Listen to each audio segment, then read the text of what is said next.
me presentaron. Agradezco mucho la invitación. Sí, de hecho también fui presidenta de SEMUM igual que Rodrigo. Vamos a hablar de sepsis, es un tema muy amplio, se han escrito libros de sepsis en realidad, pero principalmente lo que vamos a abordar es el manejo que realiza el médico general, que es el afrontamiento inicial. Esta patología en realidad va a seguir a donde vayan, sean EDF, cirujanos, ginecólogos, pediatras, donde los siga, donde ustedes vayan, se van a encontrar con esta patología. Así que es muy importante que la tengan siempre presente. Bueno, a manera de introducción, podemos decir que la sepsis equivale al 1,3% de todas las hospitalizaciones, al 20% de los ingresos de UCI. Su prevalencia está aumentando a través del tiempo y se proyecta que va a haber un aumento progresivo. Y en Chile la prevalencia de sepsis severa en pacientes críticos es del 40% y con una mortalidad asociada del 27%. La definición.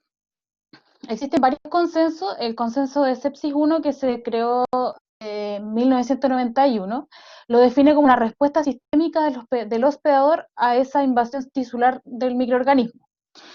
Este consenso se realizó el año 91 y fue un conjunto de expertos que se juntaron y determinaron qué significaba para ellos la sepsis, y así fue como se crearon los criterios de CIRS, a través de un consenso de expertos y con la finalidad de generar investigación y generar evidencia para lograr caracterizar mejor esta enfermedad, en que ese año se empezó a notar de que realmente era algo que tenía mucha mortalidad y que era importante protocolizar. Después tuvo entre medio otro consenso que es menos conocido y que hablaba de los criterios de Piro, que más que nada lo que dice es que la sepsis es algo multifactorial, es decir, las características del microorganismo, las características del huésped, algunos polimorfismos, hacen que finalmente se manifieste la sepsis en un paciente versus otro que puede tener la misma infección pero no tener sepsis. Y posteriormente, en el año 2016, se creó el consenso de sepsis 3, el cual define a la sepsis como una disfunción orgánica potencialmente mortal por una respuesta desregulada del huésped. Y es mucho más certero, porque de hecho lo que se creía inicialmente era que la sepsis era una respuesta proinflamatoria exagerada, pero de lo que se ha visto a través del tiempo es que inicialmente es una respuesta proinflamatoria, pero es que después se produce una respuesta antiinflamatoria, que incluso puede producir la inmunosupresión del paciente en el tiempo posterior a la inicio de la sepsis, y que incluso estos dos fenómenos pueden ocurrir simultáneamente. Por eso es que finalmente la clave de la definición actual es que es una respuesta desregulada. Además, porque la definición que tiene sepsis 1 habla de una infección que realmente no diferencia a la sepsis de una infección propiamente tal. Entonces, estos dos consensos actualmente están presentes. Si bien sepsis 3 tenía mucha evidencia al respecto, no logró derribar completamente a sepsis 1. ¿Por qué? Bueno, están los criterios de CIRS, que son los criterios de sepsis 1, que básicamente fueron un concepto arbitrario que definieron expertos en el tema. En cambio, los criterios de Quick-SOFA fueron hechos a través de un estudio retrospectivo donde se demostró que estas tres variables, al estar presentes, aumentaba la mortalidad. Sin embargo, los criterios de CIRS son muy sensibles pero poco específicos, es decir, que pesquisan mayor frecuencia la sepsis, pero no todos los pacientes que tienen CIRS finalmente tienen un cuadro séptico. Porque, por ejemplo, pacientes con pancreatitis aguda, con grandes quemados van a tener criterios de CIRS y no necesariamente van a tener una infección. En cambio, los criterios de Quick-SOFA son mucho más específicos, es decir, si está presente, con mayor probabilidad vamos a tener un paciente que está cursando con un cuadro séptico. Sin embargo, no es tan específico, por lo tanto, se cree que dejará a muchos pacientes que en realidad llegan en un estadio un poquito más precoz y que igual requieren reanimación, pero aún no tienen criterios de gravedad suficiente. Por ende, ¿qué es lo que recomienda la Sociedad Chilena medicina intensiva es ocupar los dos criterios. Cuando uno sospeche que el paciente tiene una infección, aplicar los criterios de SIRS y aplicar los criterios de Quick-SOFA para determinar la severidad del cuadro. ¿Cómo clasifica sepsis 1 la sepsis en general? Como infección, como cualquier tipo de infección. La sepsis como una infección más los criterios de SIRS, puede ser una infección sospechada o documentada, y sepsis severa como sepsis más disfunciones, que pueden ser neurológica, renal, hematológica, etc. Y el shock séptico como una sepsis severa, además, que requiere drogas vasoactivas y que tiene una hiperlactatemia persistente. En cambio, en sepsis 3 se quita la definición de sepsis severa porque se determina que todas las sepsis son severas. Entonces, define sepsis como una infección más disfunciones. Y el shock séptico con sepsis más drogas vasoactivas. Es decir, un paciente que tuviese una infección más criterios de SIRS no tendría un cuadro séptico si es que no tiene ninguna disfunción. Entonces, de forma, para un médico general, es más recomendable utilizar los dos criterios versus utilizar solo uno. Ya. Vamos a hablar ahora un poco de la fisiopatología para lograr entender cómo finalmente es que se produce este cuadro y por qué finalmente se produce falla multiorgánica, vasodilatación, hipotensión, etc.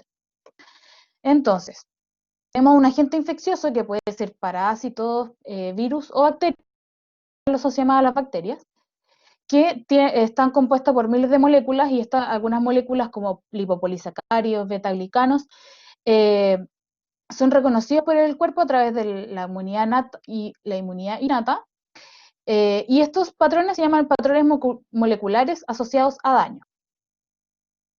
Estos patrones moleculares se unen a estos receptores reconocedores de patrones que están en los glóbulos blancos, principalmente en la inmunidad innata, y van a generar una respuesta inflamatoria a través de la liberación de citoquinas, que pueden ser local o una reacción exagerada, como vamos a ver, y que finalmente esta inflamación más el daño que produce las bacterias a las células van a producir la liberación de contenido citoplasmático o mitocondrial que finalmente van a unirse a estos receptores de patrones y van a producir más de citoquina. Entonces, por un lado, tenemos a las bacterias que al ser reconocidas por el sistema inmune, obviamente van a generar una respuesta inflamatoria, pero el daño celular también produce este mismo fenómeno. Por lo mismo, es que se produce una reverberancia en la respuesta inflamatoria, ya que si bien está la bacteria presente, el daño que produce va a producir más liberación de citoquina y estas citoquinas igual finalmente producen un daño a nivel celular, entonces se produce un círculo vicioso. Ahora, esto es lo que sucede normalmente en una infección local. ¿Qué se produce en la sepsis? Es que se produce una descompartimentalización del fenómeno inflamatorio, provocándose una inflamación sistémica. ¿Qué finalmente es lo que produce eso? Todavía no se encuentra como una fisiopatología franca de por qué hay esta respuesta irregulada, esta descompartimentalización, pero se cree que hay algunas características de los agentes infecciosos, algunos polimorfismos que hacen que finalmente la liberación de citoquinas sea exagerada. Esta liberación de citoquinas también son citoquinas proinflamatorias y antiinflamatorias. Y este delgado equilibrio es lo que hace que finalmente la infección se mantenga localizada en un lugar. Sin embargo, cuando hay una desregularización de estos dos fenómenos, es que finalmente se produce la sepsis y se produce esta descompartimentalización. Entonces, ¿cuál es el órgano blanco de toda esta patología? Es el endotelio, ¿ya? ¿Qué sucede en el endotelio? El endotelio en la normalidad es como si fuera una carretera donde pasan los autos libremente, entonces los elementos figurados de la sangre pasan libremente a través del endotelio. Entonces, esta activación de citoquinas produce una disfunción de los glicocálix, se expresan de manera generalizada, lo cual hace que en vez de ser una una carretera pavimentada, sea una alfombra en la cual se adhieren los glóbulos blancos y van a producir máquinas que van a producir respuestas, sustancias vasoactivas que van a producir vasodilatación, y eso es uno de los factores que produce hipotensión, por ejemplo, o hipoperfusión, la vasodilatación periférica, por eso es un shock distributivo principalmente. También va a producir una activación del factor tisular y va a producir coagulación, o sea, microtrombos dentro del endotelio, lo cual también va a contribuir a que haya una hipoperfusión. Y esta hipoperfusión va a ser heterogénea, es decir, no va a ser igual en todos los capilares. Por lo tanto, vamos a tener capilares que van a estar muy hipoxidos y muy hipoperfundidos, y otros que van a estar hiperperfundidos y hiperóxidos, que finalmente también van a producir daño por los radicales libres. Otro fenómeno que se produce es el leak capilar, en el cual el endotelio, que es como un filtro de café, es decir, que tiene un filtro muy delgado que hace pasar sustancias que son realmente esenciales para el desarrollo humano, a transformarse en un colador finalmente, donde el líquido intracelular pasa al extracelular de manera masiva, teniendo mucho volumen circulante efectivo, lo cual además disminuye la presión arterial y también produce hipoperfusión.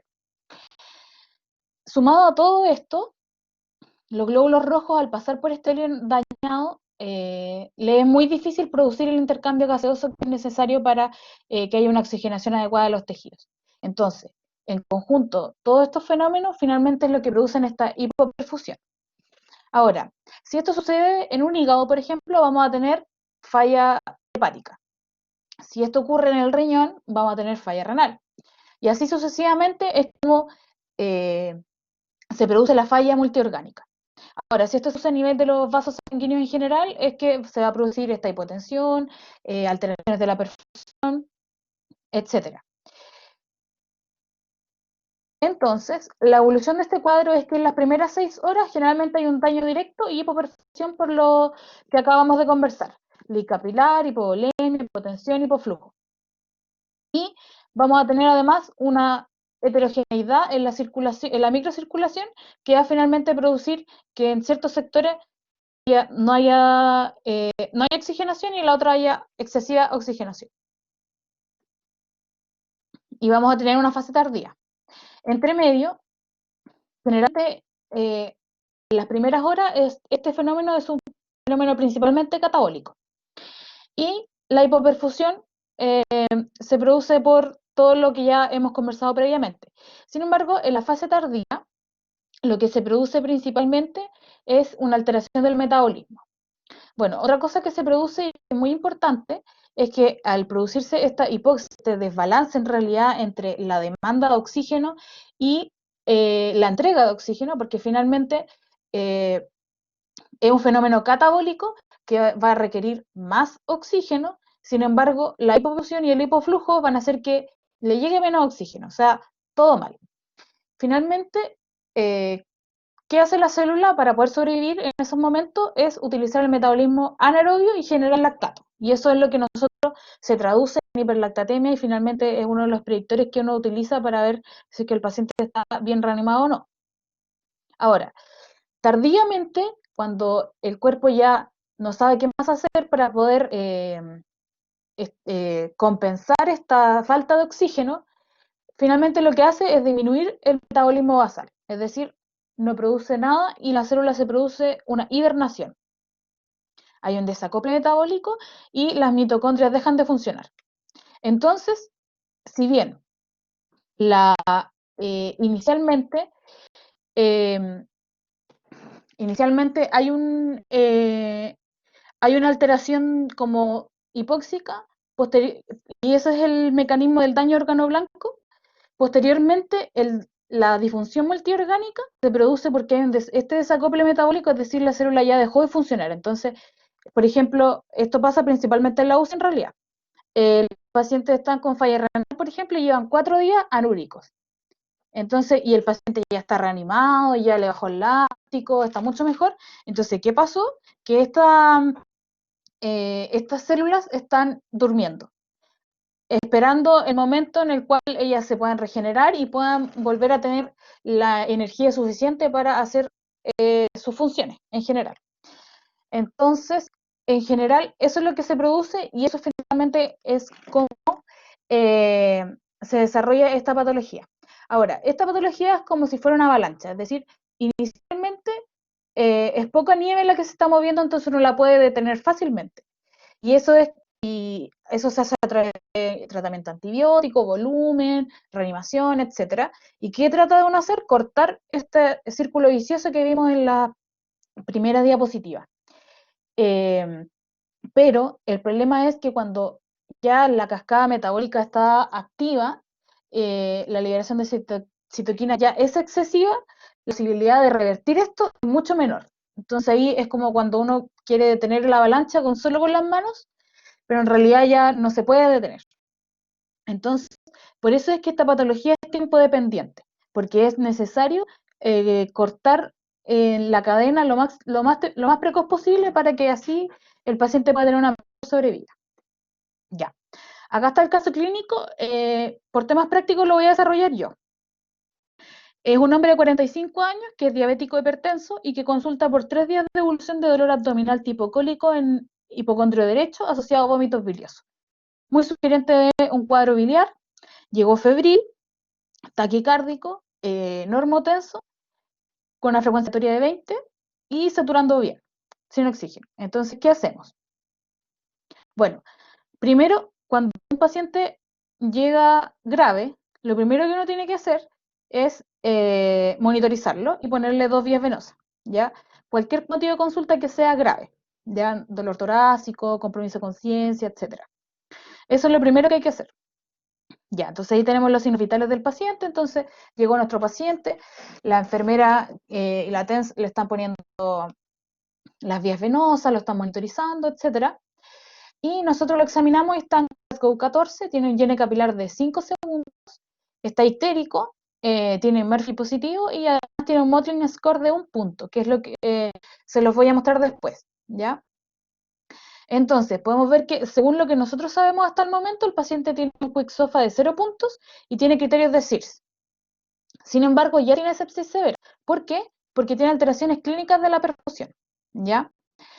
Cuando el paciente llega normotenso, no descarta que esté en shock, ¿ya? Porque en general, cuando esta hipoperfusión se produce, se genera una adrenergia importante para producir vasoconstricción periférica y así redistribuir el flujo hacia los órganos nobles, ¿ya? Por eso es que se produce la alteración del llene capilar. Y eso se traduce en que el paciente llega taquicárdico, ¿ya? Y puede llegar normotenso, primero porque el paciente de base era hipertenso, entonces generalmente los hipertensos son diferentes a los pacientes que no tienen hipertensión. Primero, ese es el punto uno. Y segundo, a la adrenergia produce generalmente que el paciente no llegue a hipotenso, o sea, cuando llegan hipotensos generalmente es porque están sumamente graves. ¿Ya? Así que si el paciente llega normotenso, uno nunca tiene que descartar de que pueda estar en shock o que pueda estar grave el paciente, ¿ya? Generalmente cuando la adrenergia empieza a ceder, cuando el paciente ya lleva horas hospitalizado, empieza a bajar y ahí el paciente se empieza a hipotensar. Ya. Entonces tenemos un paciente con una sepsis severa de foco abdominal secundaria a una colangitis aguda, sospechamos porque tiene ictericia. Entonces, desde el momento en que nosotros pensamos que este paciente tiene una sepsis severa, empieza a correr el tiempo. Es decir, todos los procedimientos que hagamos, todas las medidas que tomemos, finalmente van a traducir en mortalidad para el paciente. Es decir, lo que no hagamos va a aumentar la mortalidad y lo que hagamos puede disminuir la mortalidad de este paciente. ¿Ya? Ya. Entonces, muy importante, 2 vías venosas, monitorización, solicitud de exámenes, que ahí vamos a ver qué exámenes son importantes tomar, administración de tratamiento antibiótico, y finalmente, todas estas medidas que vemos son lo que se conoce como bundle de sepsis, que vamos a ir viendo punto por punto posteriormente. Entonces, tenemos la evaluación clínica de la perfusión. Tenemos 2 cosas que nos pueden ayudar. El Mottling score, que generalmente lo que hace es ver el moteado, se ve como manchas equimóticas, que en realidad parece como si fuera livideces que se ven en los pacientes que fallecieron. son muy similares, pero se ven en los pacientes y generalmente se ven en las extremidades inferiores, ¿ya? En general, un punto es cuando tiene en la rodilla solamente, y después de eso va aumentando progresivamente y según eso se va dando el puntaje de Mottling Score. ¿Ya? Si el paciente está moteado hasta la cintura, probablemente el Mottling Score es de 5 puntos. ¿Ya? Y tenemos el llene capilar.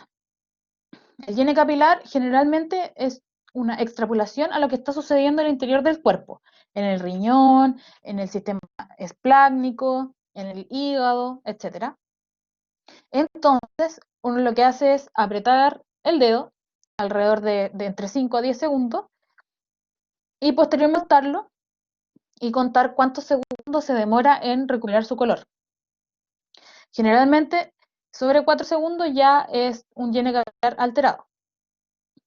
Y, en general, el Mottling Score se relaciona muy bien con los niveles de lactato. Es decir, un Mottling Score alterado se traduce en que el paciente probablemente va a tener hiperlactatemia y va a tener probablemente alteraciones de la diuresis. Lo que se me olvidó decir es que si el paciente llega grave, y generalmente uno sospecha que está en shock, como este paciente, hay que poner una sonda Foley también para medir la diuresis horaria. Y el Mottling Score al ingreso y posterior a la reanimación se correlaciona muy bien con la mortalidad a los 14 días. Por lo tanto, son dos herramientas que son muy importantes ver porque en general, si ustedes son generales de zona y están un día de turno y no tienen exámenes, por ejemplo, o sea, estas dos cosas le hacen saber al tiro la gravedad del paciente. Si el paciente tiene del llene capilar, eh, es un paciente que obviamente no se pueden quedar con él. Obviamente hay que reanimarlo, pero después de la reanimación inicial tiene que irse a un hospital más complejo. Ya, solicitud de exámenes. ¿Qué exámenes le pido? Bueno, primero cultivo de todos los lugares que se les ocurra. Siempre hemocultivo, independiente del foco que ustedes sospechen. Si ustedes sospechan que es foco urinario, les solicitan urocultivo y hemocultivo. Si tiene foco pulmonar, uno intenta pedirle un cultivo de expectoración, pero en realidad generalmente en un manejo inicial es difícil que eso ocurra, pero siempre hemocultivos, ¿ya? Y si el paciente tiene un shock séptico de foco no claro, hemocultivarlo de todas partes. Y hemograma, creatinemia, gases arteriales, perfil hepático, son principalmente para ver disfunciones y para calcular el SOFA. Y también tomarle el lactato porque con eso y más el llene capilar uno puede ir guiando la reanimación. De ahí vamos a ver que en el caso de que no haya lactato se puede ver también con el vas excess de los gases venosos o arteriales. Ahora, si no tiene ninguna de las dos cosas, igual el llene capilar siempre va de ayuda. O sea, y el Mottling Score. Con eso pueden evaluar perfectamente la hiperfusión sin tener otro tipo de examen. Bueno, el lactato es un marcador de hipoperfusión que generalmente se produce cuando hay un desbalance entre la demanda de oxígeno y la entrega de oxígeno. Y esto se produce porque, en general, el piruvato es un reactante de muchas reacciones redox que se producen en el interior y va a producir finalmente reactantes para que haya respiración celular. Sin embargo, cuando esto no ocurre, el producir de piruvato a lactato es lo que se llama respiración anaeróbica finalmente y que produce ATP, pero en muy bajas dosis. Cuando es sobre 2 milimoles por litro es porque está alterado y generalmente cuando tiene lactato puede ver el base excess, si es menor a menos 4, es muy sugerente de que hay una hiperlactatemia asociada. Y generalmente uno hace un control a las 6 horas de solicitado el primer lactato para ver si es que el paciente está finalmente bien reanimado o no. Los antibióticos. ¿Qué antibióticos? Tiene que ser un antibiótico que cubra todos los microorganismos que están sospechando en ese paciente. Es decir, si el paciente llega con una historia clásica de neumonía, no tiene criterios para tener neumonía asociada a la atención en salud, y una neumonía clásica de la comunidad, uno le puede dejar solo ceftriaxona. Con el patrón de sensibilidad asociado, es decir, asegurarse de que el paciente no haya tenido uso de tratamiento antibiótico en el último mes, que no haya tenido cultivos previos con bacterias resistentes, que no haya sido hospitalizado con hospitalizaciones prolongadas generalmente en UCI, o que es usuario, por ejemplo, de catéter urinario permanente. y que ese antibiótico va a llegar al sitio anatómico sospechado. La primera dosis tiene que ser dentro de la primera hora. Y el esquema antibiótico tiene que ser de amplio espectro en el sentido de que tiene que cubrir a todos los agentes etiológicos que ustedes están sospechando en el paciente. En el caso de nuestro paciente, habría que dejarle Ceftriaxona y metronidazol. No tiene ningún factor de riesgo que nos haga pensar de que el paciente pueda tener una bacteria resistente. Y el antibiótico inicial tiene que ser en dosis de carga, es decir, si tenemos un paciente que sospechamos que tiene un estafilococo meticilino resistente, por ejemplo, y le queremos dejar vancomicina, ¿se lo ajustamos según función renal? No, se le deja una dosis de carga. Si nosotros queremos dejar la amicacina al paciente, lo mismo, dosis de carga. Porque independiente de que si el antibiótico es dependiente, concentración dependiente, bajo el área de la curva dependiente, siempre la primera dosis tiene que llegar inmediatamente a la concentración mínima inhibitoria porque si no, no va a tener un efecto antibiótico real.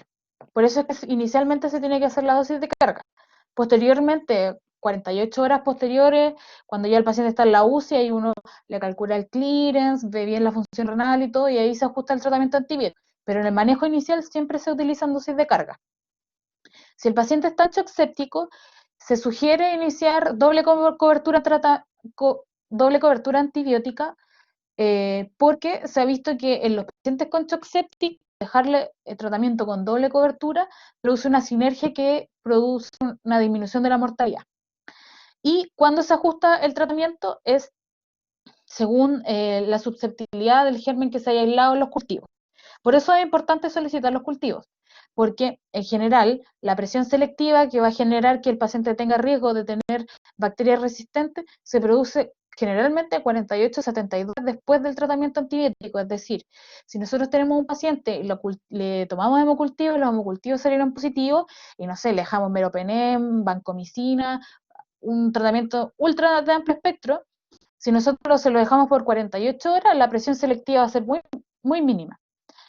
Pero en cambio, si se lo dejamos por más días, sí, y eso pasa generalmente cuando no le tomamos cultivo al paciente porque no podemos descalarnos si no tenemos un germen aislado.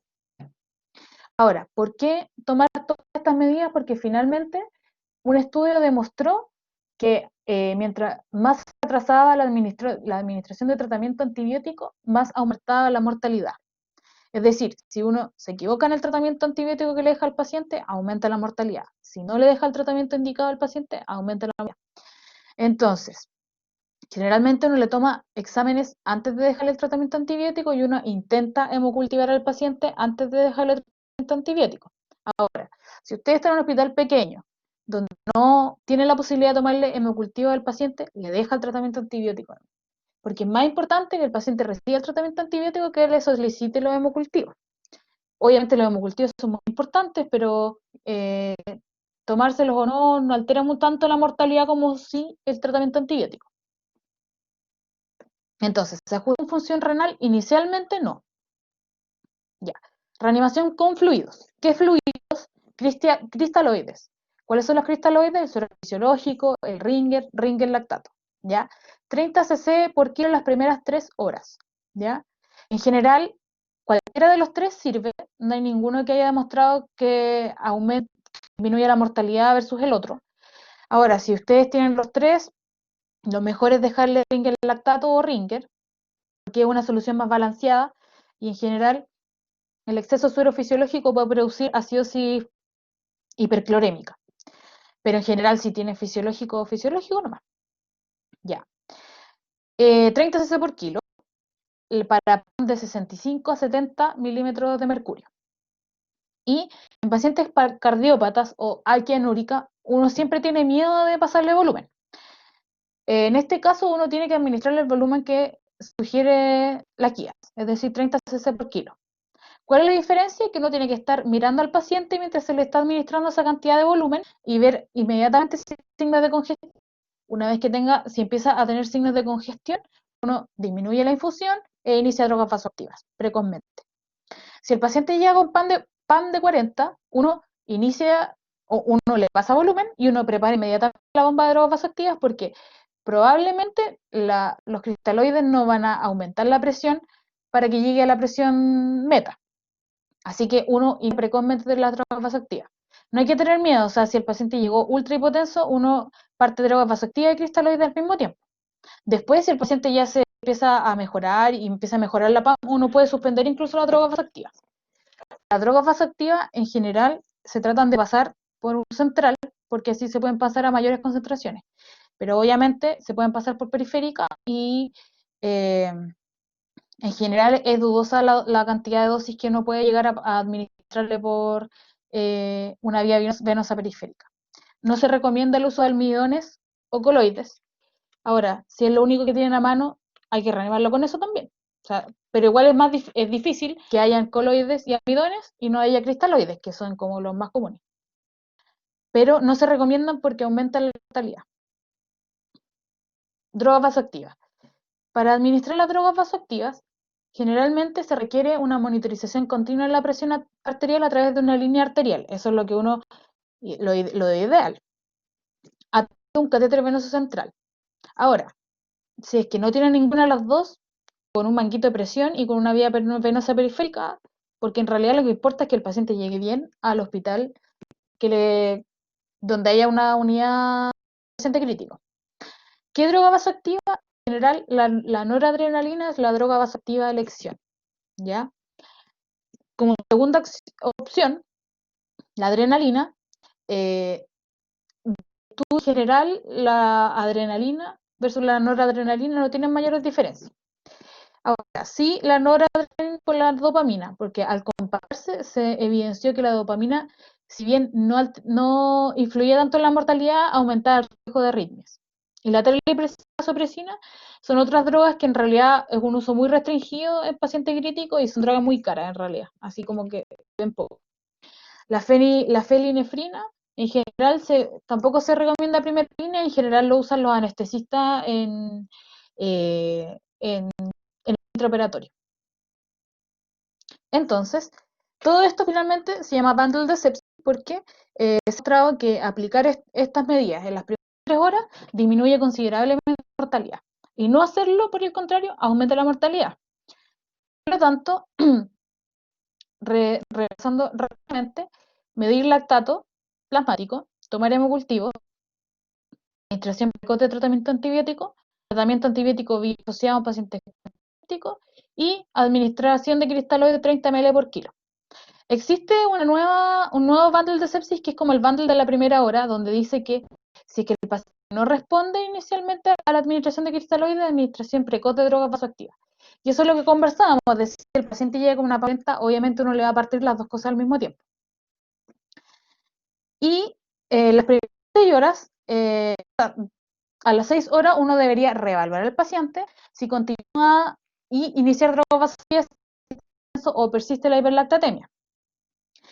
Reevaluar el volumen intravascular, es decir, en general, en un hospital pequeño, signos normales, higiene capilar, modeling score, etc. Y controlar el lactato plasmático. Y en general, cuando hay una persistencia de la hiperlactatemia, de la hipotensión, etc., se toman otras medidas que en realidad se hacen más en UPC y a estas alturas uno ya debería gestionarle el traslado al paciente a una unidad, a un hospital más complejo. O llamar al residente de medicina interna, al residente de la UTI, etcétera, ¿ya? Porque este paciente no se puede manejar en un hospital pequeño porque son pacientes que tienen mucho riesgo de finalmente complicarse. Inicialmente quizás el paciente puede llegar muy bien, porque como les digo, generalmente la adrenergia hace que el paciente llegue casi a veces caminando y no me pasa nada, pero una vez que la adrenergia se va, el paciente generalmente se hipotensa muy, muy rápido, muy, muy hipotenso, se malperfunde, etc. Ahora, en general, si es que el paciente ya está con uso persistente de drogas vasoactivas y usa más de 0,1 gamma kilominuto, uno debería pensar en intubarlo, ¿ya? O, por ejemplo, si llega por una neumonía y está con mucho requerimiento de oxígeno. Si hay una falla respiratoria, que puede ser una neumonía o puede ser un distrés respiratorio asociado al shock séptico, la única medida que hay que tomar es intubarlo. No sirve el no invasivo, no sirve la NAF, nada. hay que intubarlo. ¿Por qué? Porque en general, ¿para qué se intuban estos pacientes? Para restar el trabajo respiratorio a la tasa metabólica basal, es decir, quitarle trabajo al cuerpo para que así el poco oxígeno que está recibiendo se pueda redistribuir de mejor manera. Ahora, si vamos a intubar a este paciente, tenemos que tener claro que va a tener una vía aérea difícil fisiológica. Está la vía aérea difícil anatómica, que es en general cuando los pacientes tienen el cuello grueso y uno sabe que quizá va a costar mucho intubarlo. Pero la vía aérea difícil fisiológica, en general, son 4 motivos por los cuales el paciente tiene alto riesgo de tener un paro cardiorrespiratorio durante la inducción. Y esos son la hipoxemia, la acidosis, la hipotensión y la falla del ventrículo derecho. En el caso de este paciente, es la acidosis y la hipotensión. Por la acidosis láctica y la hipotensión por el shock, ¿ya? En la acidosis, manejo etiológico. Cuando es una acidosis láctica, es una acidosis con anión GAP aumentado. Por lo tanto, la administración de bicarbonato no sirve de mucho. Ahora, si van a intubar al paciente, tienen bicarbonato, la idea es administrárselo en el momento, cosa de que baje transitoriamente el pH y así disminuye el riesgo de intubación. Pero sabemos que después, posteriormente, el pH va a volver a subir si es que no se ha tratado la causa de base. Y la hipotensión, inicio de drogas vasoactivas. Como les contaba, el paciente llegó con Modeling Score 5 puntos y está con falla respiratoria, por ejemplo, porque tiene un distrés y hay que intubarlo, pero no está hipotenso, uno le parte drogas vasoactivas antes de intubarlo, porque como les comentaba, la adrenergia tiene al paciente normotenso, pero al inducir al paciente uno bloquea esos mecanismos compensatorios y el paciente se hipotensa rápidamente. Por eso, inicio de drogas vasoactivas antes de intubarlo y hay que usar inductores que son hemodinámicamente. Eso, principalmente es como el manejo inicial que puede tocar a ustedes en un hospital periférico o como manejo de médico general. La idea de estos pacientes es que ustedes tienen que rápidamente activar la red para trasladar a estos pacientes porque son pacientes graves que requieren monitorización en unidades de paciente crítico. Eso.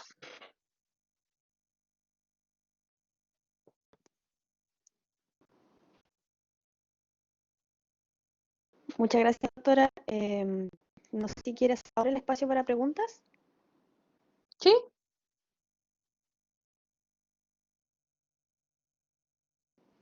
Ya, tenemos actualmente solamente una preguntita. No sé si alguien más quiere levantar la mano si quiere hacer referencia. Una de las preguntas, ¿qué dosis de noradrenalina se recomienda o recomiendo principalmente?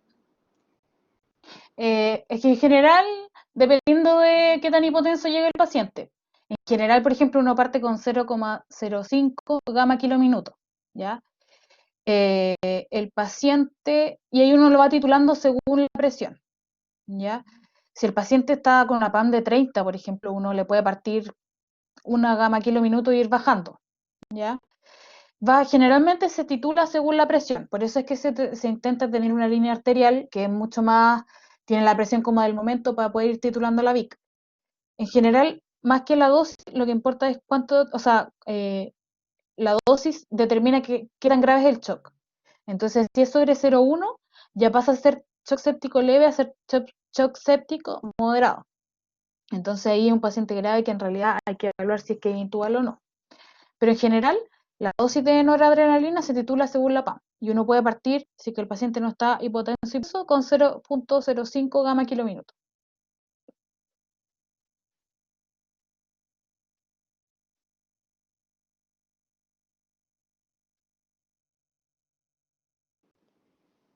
Muchas gracias, doctora. Aquí tengo otra pregunta, es ¿qué precauciones se deben tener al pasar vasoactivos por vía peritoneal? Eh, en general, cuando uno usa, lo que pasa es que es como, eh, lo que pasa es que la evidencia dice que uno debería partir más de 0,1 gamma kilominuto por una periférica, ¿ya? Pero cada vez se ha visto más que en realidad las vías periféricas pueden aguantar más. Idealmente uno necesita un catéter venoso central porque hoy uno le puede pasar 10 gamma de kilominutos si no quiere. Pero el problema es que uno no puede instalar un catéter venoso central en un hospital pequeño. Entonces, en general, lo importante es ver cómo está la perfusión de esa extremidad. Si está clínica bien perfundida, tiene el llene capilar en relación a la de la otra mano, por ejemplo, porque si es que el paciente está en shock va a tener un llene capilar alterado, pero que sea de las dos manos por igual y en general eso, porque lo que produce es principalmente vasoconstricción de la extremidad y eso empieza a ocurrir ya cuando es como 0,2 gama kilo minuto, por ejemplo. Pero en general, si el paciente está grave y lo necesita, uno tiene que ir evaluando clínicamente caso a caso.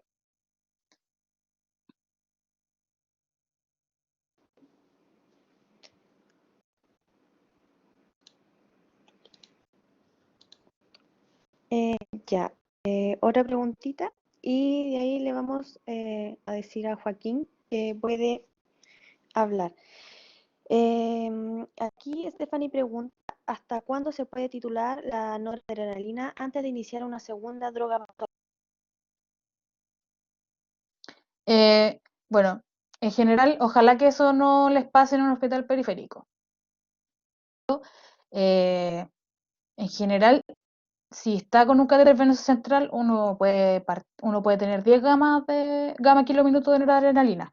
Como que no existe un tope en relación a la dosis de noradrenalina que uno puede ocupar.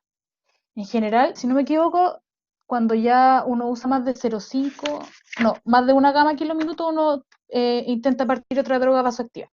Lo que pasa es que en general, cuando el paciente está hipotenso y no responde a una droga vasoactiva inicial, uno tiene que hacer una reevaluación de la hemodinamia, es decir, ¿por qué el paciente sigue hipotenso? ¿Es porque le falta volumen? ¿Es porque tiene vasoplegia? ¿Qué fenómeno es el que predomina? O porque en general la disfunción miocárdica, por ejemplo, se comporta de varias maneras, como hiperdinámico, hipodinámico, falla ventrículo derecho, etc.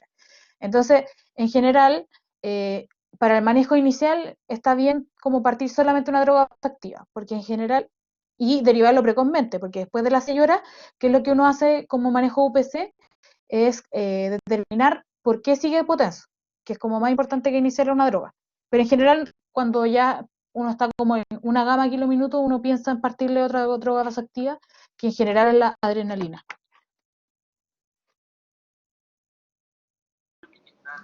Muchas gracias, doctora. Ahora vamos a decirle a Joaquín que puede hablar. Eh, Hola, buenas noches. Yo quería preguntar, Hola. no sé si se habrá dicho, lo que pasa es que se me anduvo cortando un poco la presentación, pero el manejo con volumen es básicamente lo que se habló en relación a los bolos de volumen, ¿cierto? Mi duda es como, en general, se tiene que evitar como dejar pasando un suero, por ejemplo.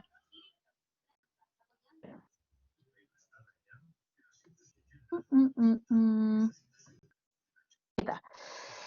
Eh, es que en general depende del paciente. Si el paciente es cardiópata, uno tiene que tener cuidado con el volumen, ¿ya? Pero uno tiene que ser siempre igual de agresivo con todos los pacientes. Uno parte 30 cc por kilo en las primeras 3.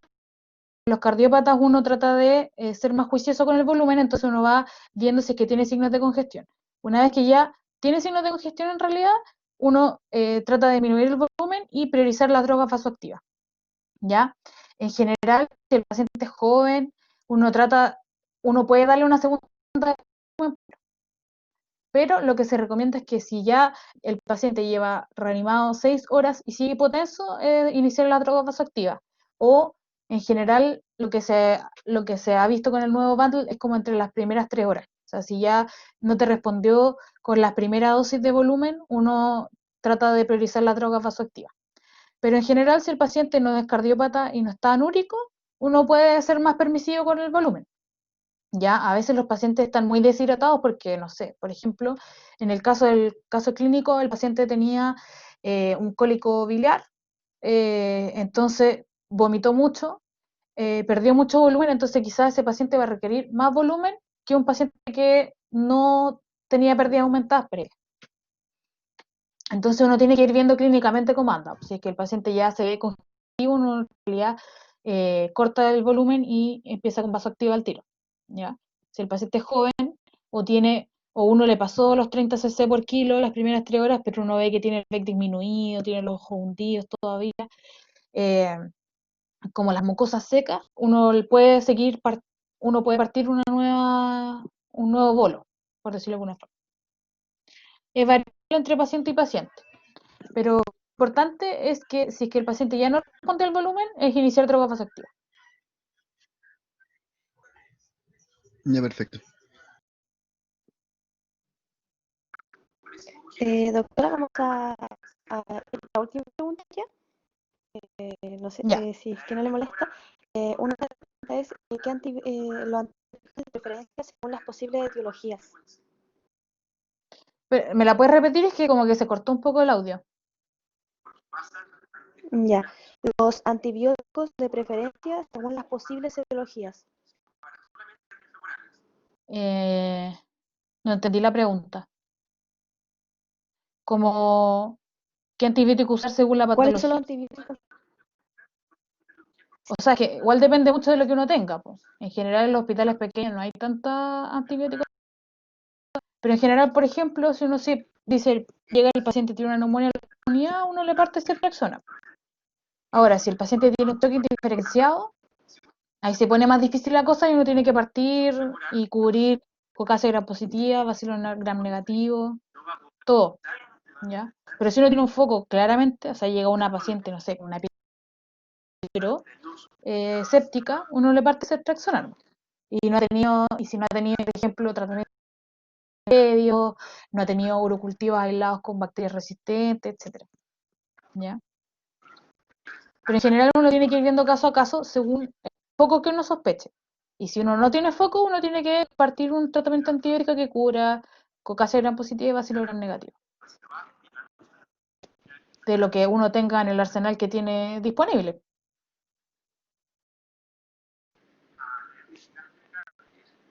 Ya, doctora. Y las últimas dos, ¿cuándo se solicitar el fibrinógeno, los exámenes de ingreso? Escuché fibrinógeno solamente.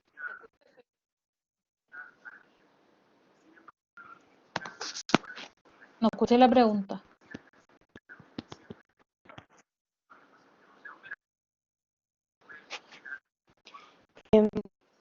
¿Cuándo se justifica solicitar fibrinógeno en los exámenes de ingreso? O sea, es que en general uno no lo pide al ingreso.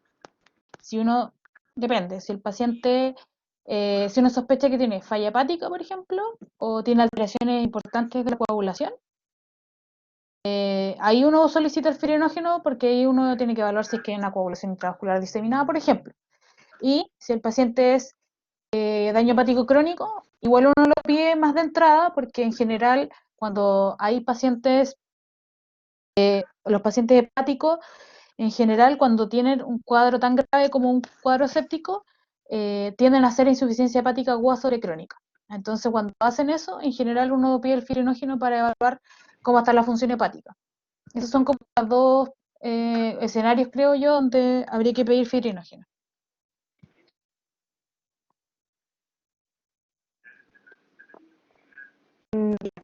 Y la última sería, ¿cuál sería la forma más práctica de hacer la bomba de drogas vasoactivas?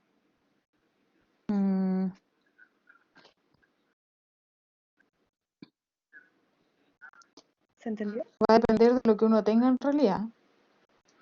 Pero en general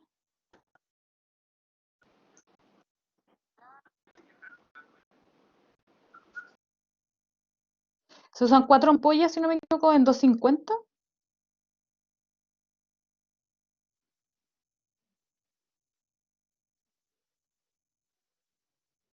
Que en general en mi centro yo se lo vi a la enfermera, no me acuerdo nunca cómo hacer la VIC. Esperen un segundo.